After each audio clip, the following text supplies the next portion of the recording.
And call segment tonight. We continue our coverage of the stimulus package. One small step towards fixing the economy or one giant leap towards socialism in the United States. Joining us now from our New York studio, Fox News anchor Glenn Beck. Now, Glenn, I was going to wear my Soviet flag for you today because I lived in the Soviet Union. Why would you say that we're on the road to socialism? That's outrageous.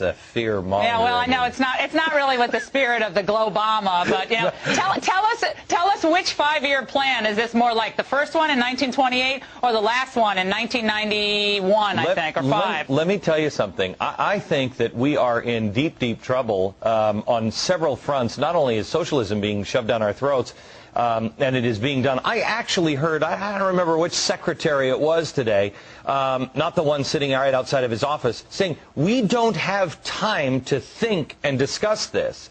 I'm like, really? I think maybe we should. But not only do we have socialism being jammed down our throats, we now have the the USS Cole the charges being dropped on that, the planner on that. But then we also have GE coming to the table and being named, Jeffrey Immelt being named one of the financial advisors of Barack Obama today.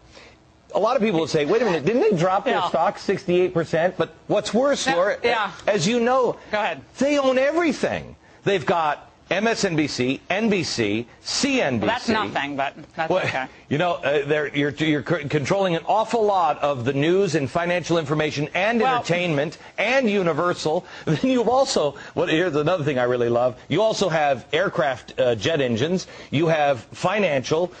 You make medical equipment. We are really, truly stepping beyond socialism, and we're starting to look at fascism. We are putting business and government together. Well, yeah, Glenn, you're throwing a lot of terms around, and I'm going to play devil's advocate, okay, because this is fair and balanced. Now, moving from socialism to communism, I mean, that's a pretty big leap. Socialism, obviously, the economic system, communism, the political system. How are we right now moving towards state ownership of all, for instance, heavy industry? I mean, all heavy industry. Okay, let me just explain what happened in Nazi Germany. Remember, it was National Socialism.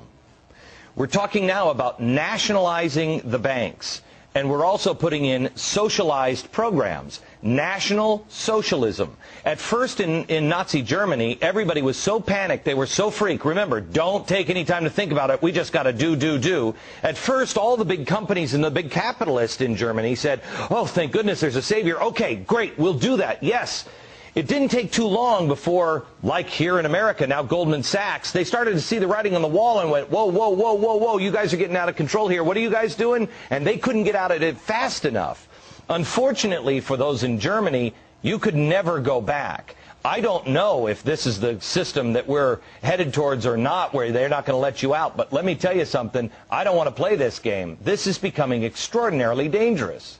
Now, remember what Marx said, that democracy is the road to socialism. Ultimately, the democratic system will collapse into socialism. So that's clearly what he was hoping for. Yep. Now, Glenn, I want to talk about what the Republicans' role in all of this is. Back in the fall, and you remember this, they were, rushed into it. John McCain rushed to Washington, suspended his campaign to support this TARP with Barack Obama. Instead of saying, stop the madness, suspending the campaign and suspend the madness. Instead, the Republicans signed on to this. George Bush is the partial architect of the road to, as you say, the socialist enterprise. So what can the Republicans say now? I mean, they're part of the problem, or at least they were. You know, Laura, here's the real problem. Who really do you trust anymore? This is why we're on my program running a new program called You're Not Alone, where I have outlined 9 basic principles that we need to reconnect on. 9 principles. Because we have to know what we believe ourselves. Neither one of these parties actually believes in anything except their own power. And I don't know if you know this, but the census has just been moved from the Commerce Department over to the White House with Rahm Emanuel. That will change everything in America. Now, people like Jim DeMint, John Thune, Jeff Sessions, I mean, they've been out there, front and center day after day over the past couple of weeks on this stimulus bill. You don't think there's any sign of hope in the Republican Party for real fiscal conservatism? Oh, no, I think, look, if we don't completely lose our way, I mean, I agree with Barack Obama on one thing he said the other day. We may never recover. he said if we don't pass this stimulus package, I think there's a real chance we don't recover if we do the wrong thing. Doing the wrong thing here puts handcuffs on this country for a long time, and I beg these Republicans and these blue dog Democrats to stand up, know what you believe in the entrepreneur, believe in the individual and the power that the individual has, not in some collective state. Comrade Glenn, до свидания, не скучай. What you said. We'll see you next time. Yeah, we'll see you next time, Glenn. Thanks so much. We'll see you on the air. And coming